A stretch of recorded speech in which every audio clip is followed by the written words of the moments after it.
Let's start Yes. by understanding your definition of failure. Yes. And also give me a sense of how that has evolved over time. The saying that I always kept to myself, that there's always time to hold and there's time to fold. Choosing to fold, it is an indication of something not working, and then I needed to go back to the drawing board, and then to an extent the certain elements of it was failure. So what does failure mean to me? I guess it would mean that a personal expectation was not met. And so now when you compare notes with your mom, Yes. and look at how she raised you and how you're Yes. raising your daughter now, Yeah.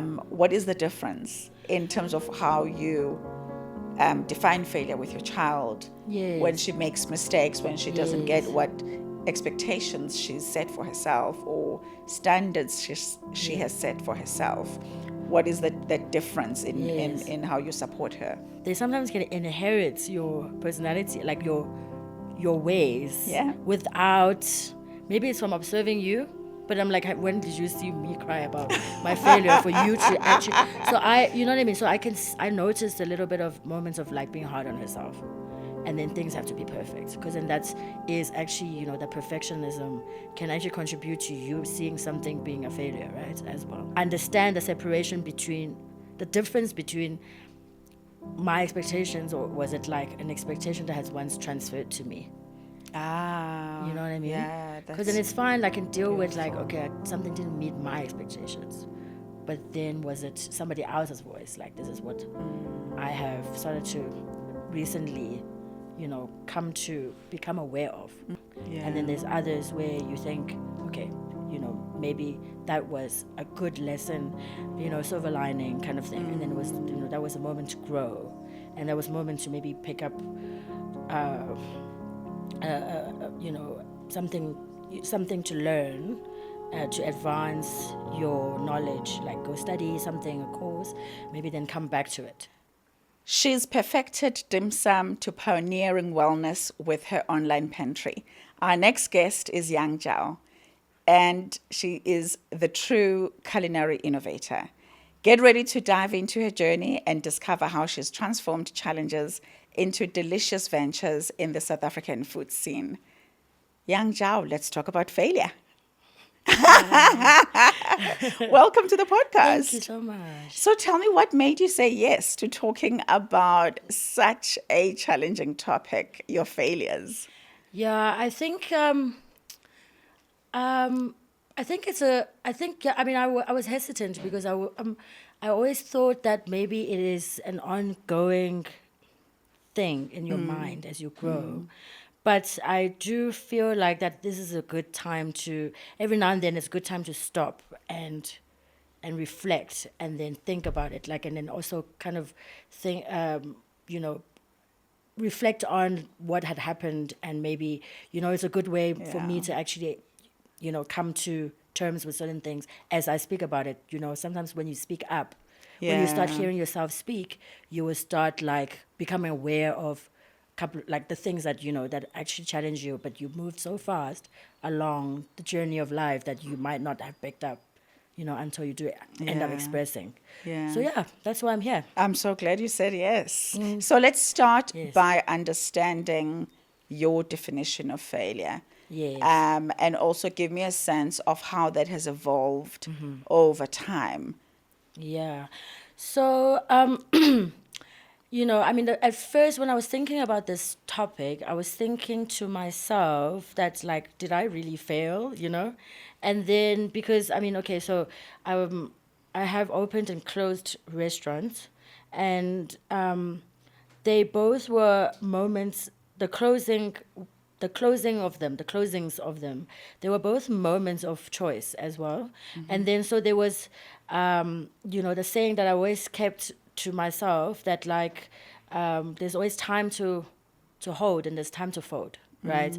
And then, so choosing to fold, it is an indication of something not working, and then I needed to go back to the drawing board, and then to an extent the certain elements of it was failure. And then Yeah. there's others where you think, okay, maybe that was a good lesson, silver lining kind of thing. And then it was, that was a moment to grow. And that was a moment to maybe pick up, you know, something, something to learn, to advance your knowledge, like go study something, a course, maybe then come back to it. So yeah, I mean, so what does failure mean to me? I guess it would mean that, a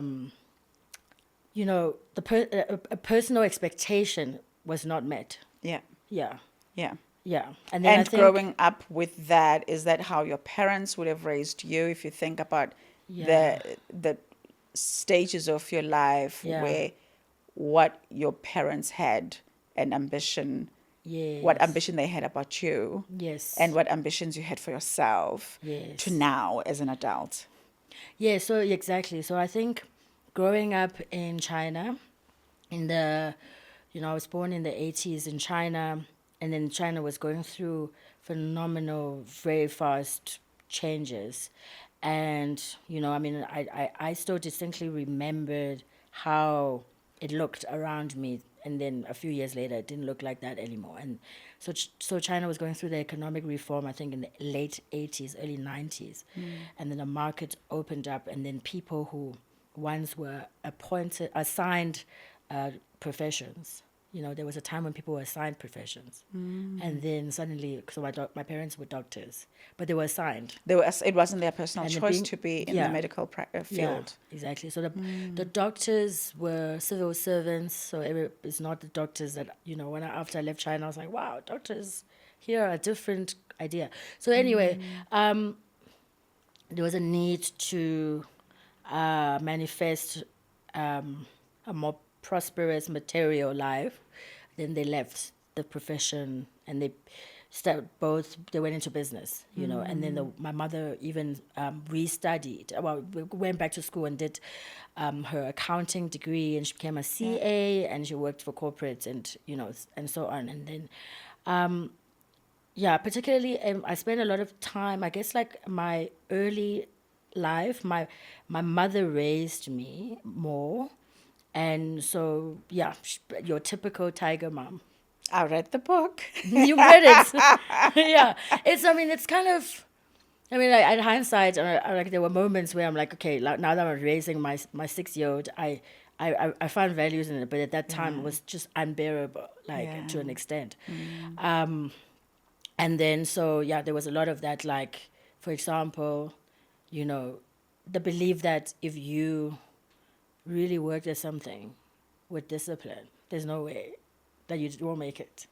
But then again, for example, with piano, I did that since I was 3 until about 14. Did every single grading. Even when I came to South Africa, I carried on the grading. And only at 14, she agreed for me to stop, right? Because now I've gone all the gradings. I'm like, and I still don't like it that much. Please, can I just not do it anymore?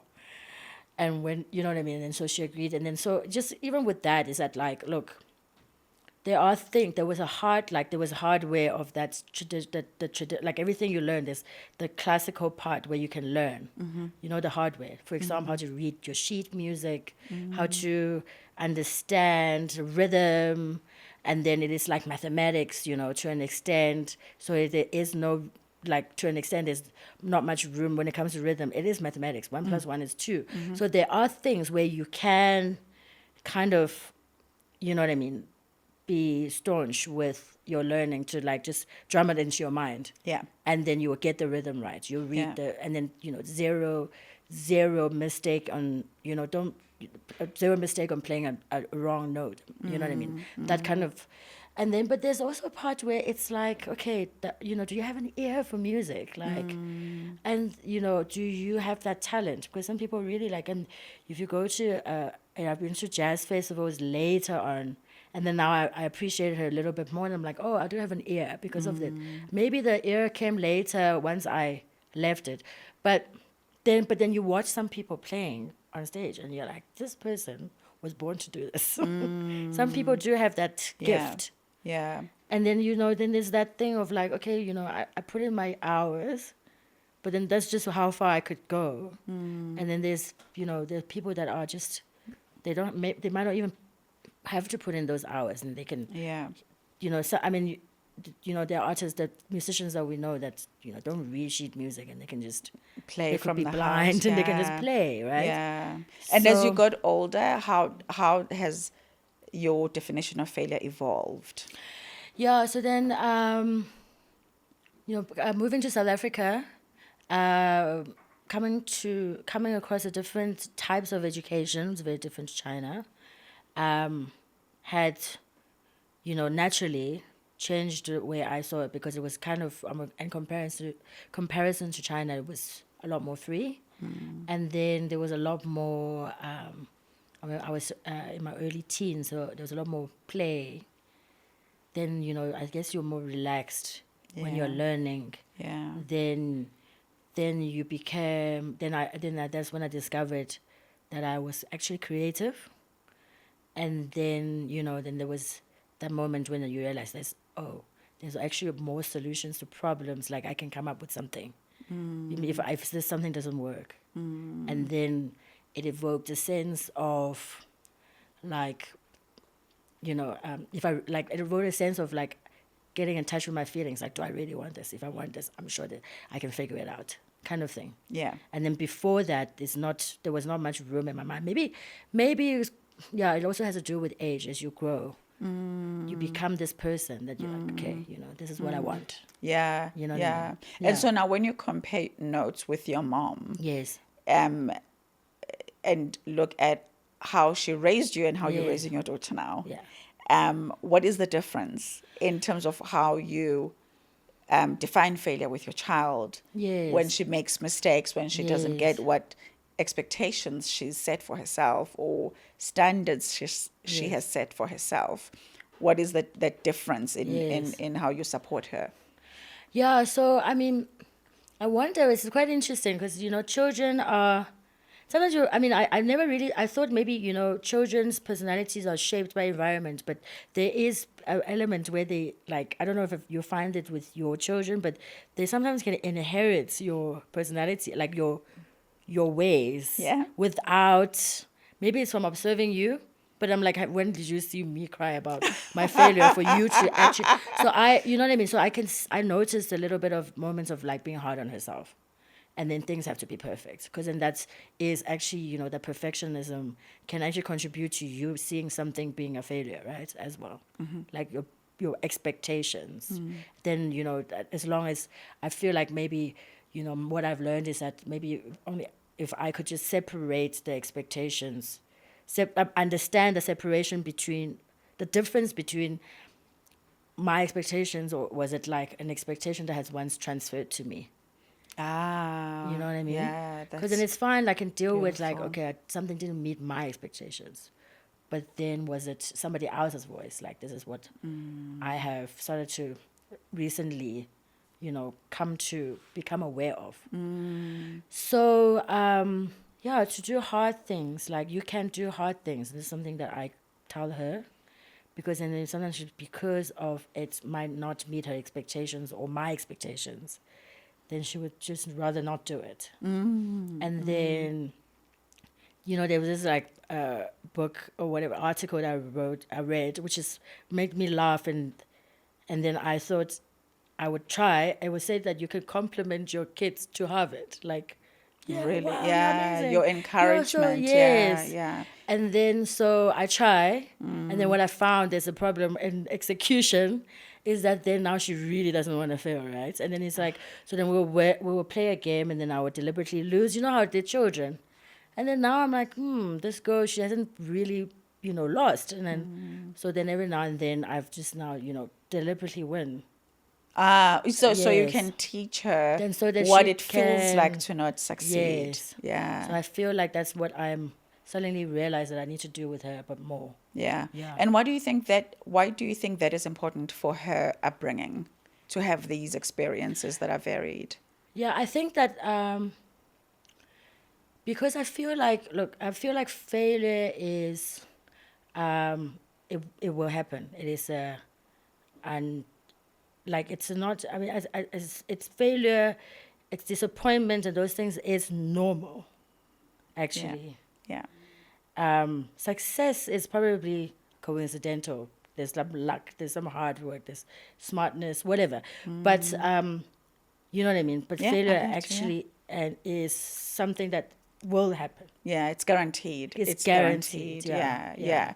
So let's talk about the businesses you've shut Yeah, down. You yes. said you've opened and closed Yes. a lot of restaurants. Yes. Um, Just twice, yeah. okay, just two, twice. Yeah. How was that process for you when you think about the joy you feel to Yes. open a restaurant? Yes. The exciting stages of Yes. imagining what it should be, building what it will be, setting it all up, and you're high, and then the reality, that moment where you're realizing that actually this has got to evolve to something else, Yes. or it has to end. I've got to fold it Yes. for some reason. How are those two Yeah. points in the process for you? So yeah, so I mean that was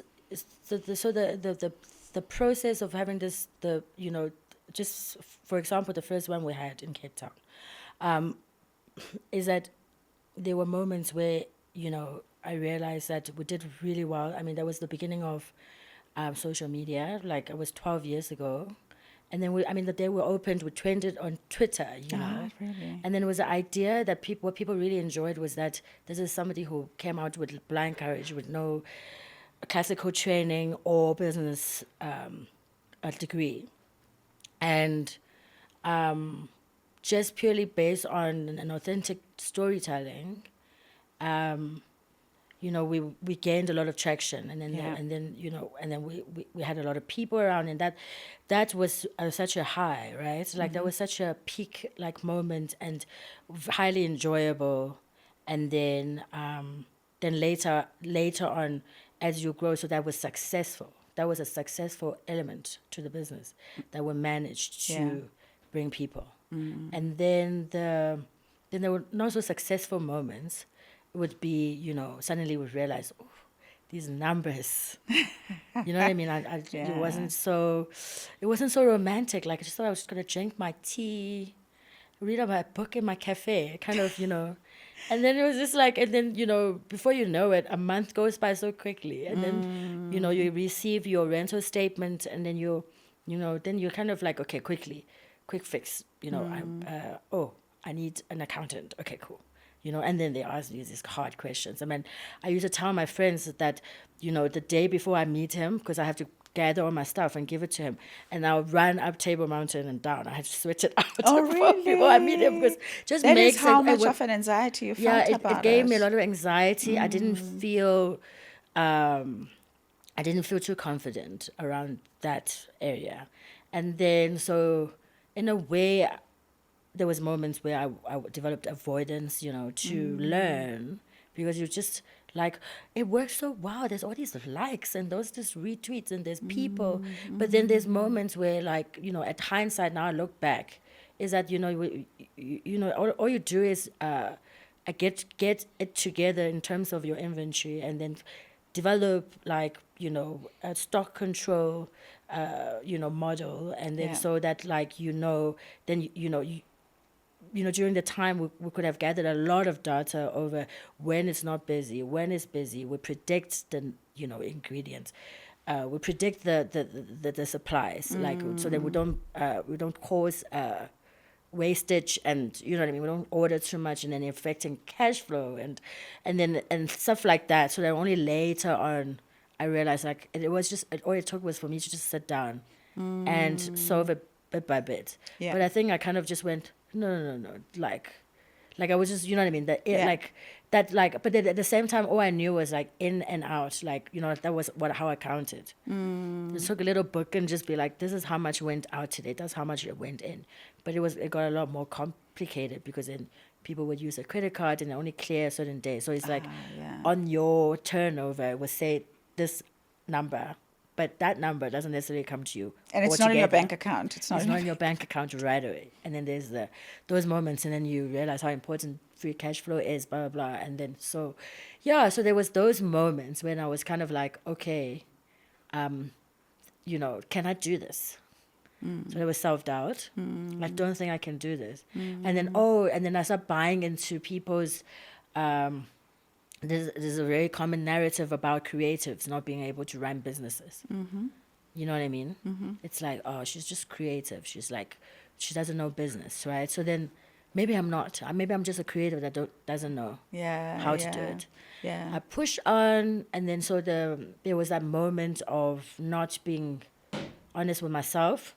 Then because it was such a milestone for me that I built something from scratch, Yeah. that like it can't not work. But then the solutions were not, I'm not actively trying to find the solutions. And then so I guess like sometimes you can contribute to your failure. Yes, you can. Yeah. And then so then I realized that like then maybe then there's good failure and there's toxic failure. Yeah. Because like toxic failure could be not learning from your lessons kind of thing. So in the moments you were running up Table Mountain and down, almost like physically, it feels like it represented you running away from the restaurant and thinking you can't actually sleep up on the mountain. You've got to go back. If I could, I would. And if you could, you would. Where did that come from for you? You think because you had been raised a specific way. You had learned that what you put your effort into in terms of learning the piano, knowing that there's a rhythm. Yes. One would think that level of training, that level of rigor, that level of repeated focus on something until you've learned would have prepared you for actually, let me take these numbers as my piano lesson. Let me take the commercials of the business and learn them. Yes. So basically I think so what was contributing to it is the fear of failure, fear of facing the possibility of failure. It might not work actually, this whole thing. Yeah. And then so the piano lessons, if I were to apply it, it could just been like, look, if you were consistently every day give yourself a little bit of a little bit of a small lesson, or learn something like get a YouTube tutorial or something, just every day consistently, bit by bit, maybe eventually you will understand where it went wrong. You know what I mean? From the business, with the business. Yeah. So, but then I think that there is that fear of failure, like, and then there was the idea that, how do I put it? It's like, I guess, that's a good question, actually, Yeah. So I think I definitely did have the expectation for it to work out, and I didn't really prepare because of all the, it just didn't add up to me that like it's always so crowded, but then there the was numbers aren't there. Yes. Yeah. And then the stress actually came from it being also a lonely place. So then, when I started writing my column for Wanted, I wrote an article about the industry as well. It's that also the idea of somebody who wanted to do something like that wasn't briefed on some people who were successful with 5 restaurants, how much money they actually had to start with. And you know what I mean, who they are. Yeah. Maybe they come from a family of, restaurateurs. Yeah. They had mentorship, for a long time. And there's all of that. And then there's the support that was lacking a little bit. And then there was like also then part of it was me, who was prideful and a very, like I was 27. So I was kind of like, like a little bit, very, 20s, you're a little bit proud, and you're proud and you're arrogant. You can be, Yeah. I just I built this from scratch. You're like, So then so then in Chinese we call it face. We didn't Face.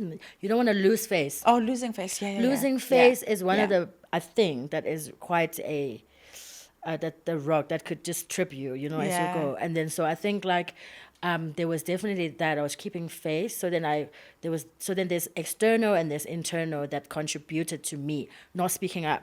And then the lack of knowledge of how do I go about getting a funding, maybe getting somebody to help me with financially, how do I approach a bank? Like, we didn't have any of that. We went to school and then we know all that stuff, calculus, vector. Any of that wasn't useful. I wish somebody could tell me how to make a loan from the bank. Yeah, You know what I mean? Yeah. So stuff like that. So I think, Yeah. and I think what's important, we've had conversations with people who've started creative businesses. Yes. And one of them said, people forget that the commercial side of it is necessary. The creative side of it is exciting. Yes. But the commercial side of Yes. it is essential. Yes. Because without that, you don't have the permission to go out and be creative. Yes. So it's almost like the balance is wrong. Yes. Yes. How would you motivate or guide people who want to apply their blind faith? You applied blind Yes. faith and get into the culinary business with regards to preparing themselves to face the business side of things, Yes. the uncomfortable side of things. Yes. So I think the one is definitely, yes, like what you just said now. First of all, get it into your brain that is a very important element. Maybe 70% of it for the beginning in any case. A lot of preparations, run those numbers, right? And then, but then come to terms with, so in your costing, you can add in a consultant. You can just come to terms with it. You can be so good you can be so successful in one thing, but like not really that well equipped in another. Get help, hire help, put that into your cost, and that is, your HR. You can get a retainer for an HR person. You can get a retainer for accounting. You can get accountant person. You can get a retainer on a service consultant who can come and train your staff. You know what I mean? And then you obviously if you're not a lawyer, you definitely need one. So like those kind of things, like you need to actually just know that you can't just maybe for a very long time from the beginning, or that you have to share the pot with others who can come in and support you. Yeah. Because I think there is also a lot you invest in. Yes. The kitchen. Yes. The cost of having the right Yes, equipment. yeah, The cost of hiring your team that would be serving front of house and whatever else. And the stock, obviously. Yes. So, but it feels like, for me, having opened a business when I was involved in the beauty business, I opened Spa 88. I also got the mix wrong. Okay. I focused on the fun, creative things that come naturally to me. Yes. And there's also a thing, being creative, you want to just, you visualize the photos you take, the importance of the beauty in the aesthetic of the restaurant. Yes. And then you focus less on training your people to sell. Yeah. Upsell, and the importance of working out what it would take to break even on a good day you've opened your restaurant or your spa or your salon. I want to hear about a failure for you that was catastrophic at the time, that felt like your life is ending, but in retrospect now, you are so grateful that it happened. Do you have a failure like that? And during tell the us about it. restaurant time, or Any time in my aspect life? of your life, whether it is in your relationships, your young adult years, your current businesses. Yeah, so yes, so there was something that was catastrophic that happened in my life that, it was quite hard to accept. But, and then that's when I realized the kind of person I am later. So it's, my mother was very sick, and then I had to look after her. I was looking after her. I got to look after her. And then, no matter what I did, she just, she couldn't get better. And then she passed away. And then there was those moments where, so actually it was parallel. It ran parallel to the ending of the first space. Because then... As in your first business, your first the restaurant. First one, in Cape Town. So so as she left the world, I was starting to think, and then, the idea of like drinking, like, oh, she invited me to have a cup of tea, you know, and then what if I just had that tea, maybe she would be better. Like then you started becoming irrational, and then that's when you know you're not dealing. You know what I mean? Yeah, yeah. So then, yeah, then you know, so to make me realize that, like, oh, I am the kind of person who actually kind of naively think that, you know, you can do so many, you can do. How do I say? When something doesn't work out, maybe it's all because of me. Like, so I would, so that is Yeah. something Yeah. that I had to quickly become aware of and give myself grace for. Because honestly, there are just certain things that at the time was just there for Yeah. this to happen. Yeah. And I have to make peace with that, you know. So I think to then extend that kind of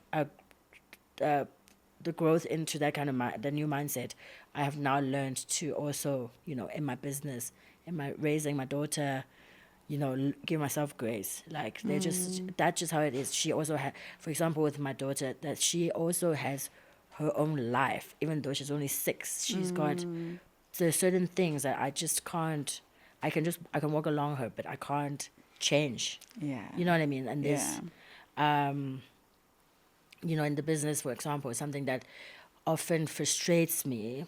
Well, frustration comes from feeling like you can't change certain things. So, right, so then it frustrated me a lot. It's maybe, you know, staffing issues and Yeah.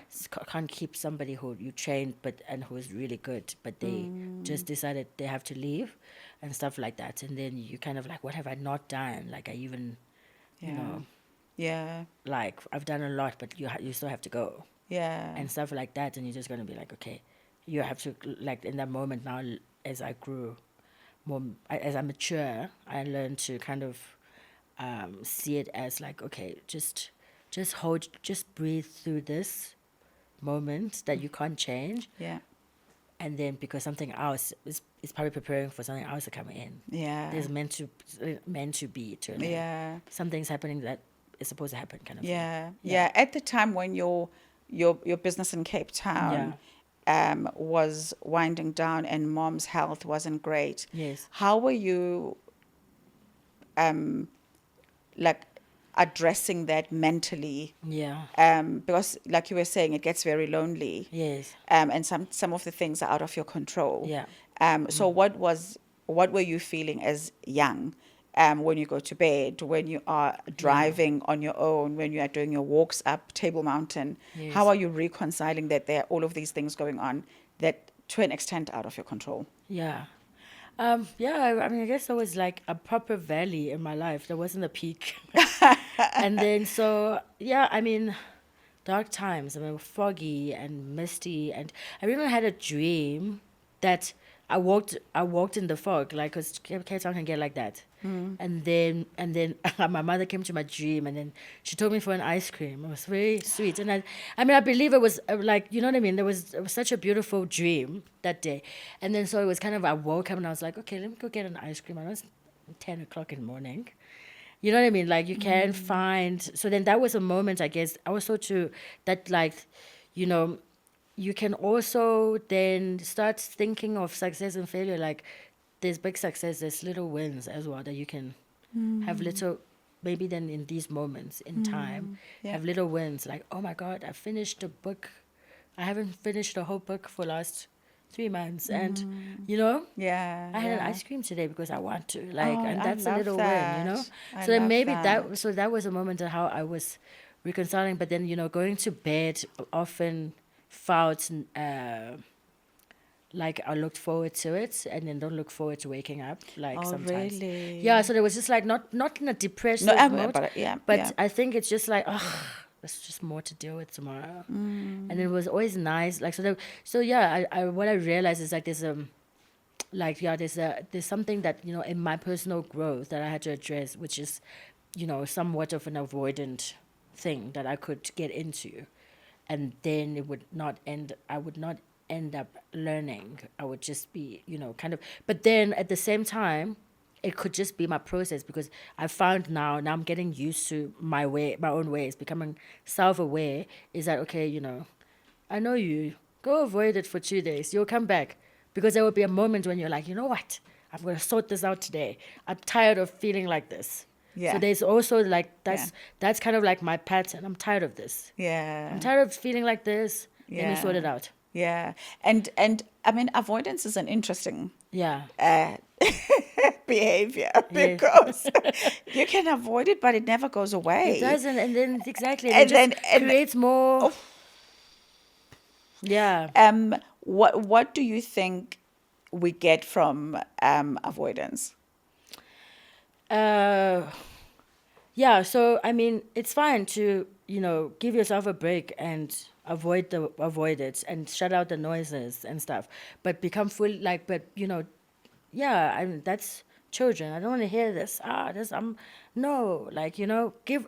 I mean, I look at my daughter sometimes, and I'm just like, wow, how nice is it? Just break out into tears, like at the cashier at the supermarket. Yeah. Sometimes you just want that. Yeah. So I think, allow yourself, become fully aware that, okay, it's, maybe a little bit of I'll give you 3 days, 3 nights to do whatever it is that you need to do, to just be, to attend to that inner child who is really just upset and feeling petty and feeling, all the things that, that you just struggle to transcend from, you know what I mean? And then come back to it. Yeah. So I was actually thinking, I love that you're saying that, like, give yourself time. Yes. Because for me, I would say avoidance gives me space to have my PT party, Yes. number one. Yes. And I also think what it gives me is that feeling of just a pause. Yeah. I don't have capacity for it right now. It's like, when you are unpacking boxes, Yes. and you've just moved restaurants or moved houses, and there are those boxes in your garage you just cannot get to. Yeah. So it's that feeling like, I know I need to get to that box, but right now I don't have capacity. To look through that box. Yeah, no, I hear you. Yeah. Yeah, I mean, I think like I've adapted to certain tools, right? Like I mean, I think a good friend of mine is in the wellness space. Like she's a wellness coach, but I'm more actually. She's amazing. She should come here as well. Oh, really? Yeah. And she got me into a shadow work. Okay. So shadow work is basically that drawer that you need to clean out every now and then. Okay. You know that drawer where you just put the slips and the receipts and that random key, you don't know what it was for. That drawer. So every now and then just open that drawer and go through it. And clear, sort it out. Pick each one. Yes, pick look, one. And look at the details. Yes. What was on this receipt? Exactly. Because there are some you don't need to throw away. Yes. There are some you need to keep for Yeah. insurance, for Yeah, example. for sure. But you've got to engage with each one Yeah. and make a new decision. Exactly. Do they stay in the drawer or are they chucked out in the dustbin? Exactly. I want to, as we get to the end, Yeah. how does Young build courage to try again? You told us Yes. when we were planning to start the podcast Yes. that you are opening 2 businesses, 2 restaurants. Yes. Well, yes. Yeah. God willing. It's For happening. the second one, yeah. It's happening. Yes. What have you needed to convince yourself about to know that you are ready to have a go again? Yeah, so, my personal journey to this third round is that I felt like I thought, I made a joke about 3 times. Third time is a charm. And then this time I am going to just, share the pot with everybody that can come and support. And in terms of the team, I'm building it differently. And I really feel like people are quite a deciding factor. Like people that you work with can make or break a business, right? And then so there's those, but I do know that one thing about me is that the passion for it is there. I could just be like, okay, when I closed my pop-up from 44 Stanley, I just thought, okay, I need a break. And as I was traveling to China to visit my family, and then I was thinking to myself, how nice is it? Like I'm having a weekend. Oh, next weekend is another weekend I have. Oh, more weekends. This is great. But after a while, I'm like, okay, I've slept enough. I need to go. You've had enough free weekends. Yeah, exactly. I'm like, I want to do stuff now. And then then I know a sign with me now as a pattern as well, and is that as soon as I visually saw something, and I'm like, okay, I need to do it now. And then I understand completely that I do have to also be like, okay, now what's different is that I need to do it now. That's just, it's gonna work. But there's those moments where it's that what you were talking about, that business stuff. Sit down and actually spend time with that. Really, really spend time with it. And then as I learned, I was like, oh, all this time I thought it was hard, but okay, I understand it. I understand it now, And then now I'm like excited to implement certain things, and then I do know that it's long hours. So then I'm now in my hiring, I'm just like, it's long hours. I need to see that you love it. That will really go a long way for all of us. The energy, because energy is transferable. You can't have a grumpy person always complaining about stuff. And then not really there because for the love of food, because then what kind of that's energy going into food. You're cooking with that. You can't what I mean, you have to become aware of the energy you create with your brand, whatever. And then then there is also I think that's pretty much it. And I want to now, as my wrap-up question, ask you, what do you need your tribe, the people around you, your friends, your acquaintances, your family, what can they do differently to support you, so that other people can also know how to support friends and individuals they know who never give up despite things failing, changing the vision, perhaps from your first attempt to your second attempt, because the support of the tribe, of the community you have around you, is going to play a very important role for you now. What do you need from those people? So I have actually had this conversation with two of my good friends. Really? Yes, and then I asked for support, and then they did said you? Yes. That's brilliant. So then, because I'm adopting some, like I said, like live, like tools to actually get me going. So in wellness, like I'm doing, I've got into this yoga challenge. I try to eat healthy, and then I would give myself like time to go for walks and reading and listen to podcasts more than scrolling on TikTok videos of cool recipes people do. But like then at the same time is that because like my time is going to disappear now, and again, in the next month or two, and then I know that like then maybe me and some of the friends who are really valuable in my life, I would probably spend less with time with them, but I would really deeply appreciate some intentional time together. But can you come for a walk with me instead of drinking 2 bottles of wine and crying about how hard life is, and there's stuff like that. So that I'm trying to adjust and then like let them know, and then they said that I have their full support, right?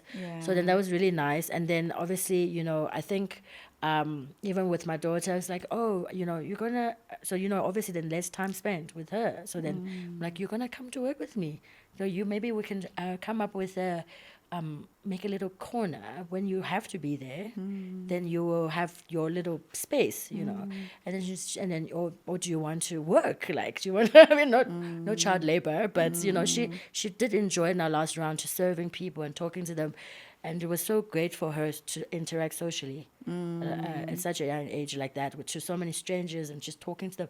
So I was just like, maybe you can get involved, like maybe then we're now doing a little bit of renovations, and then asking her for input because she's very creative as well. Nice. And then so getting her involved, it helps me feel less stressed that I have to now juggle. Maybe then just come in.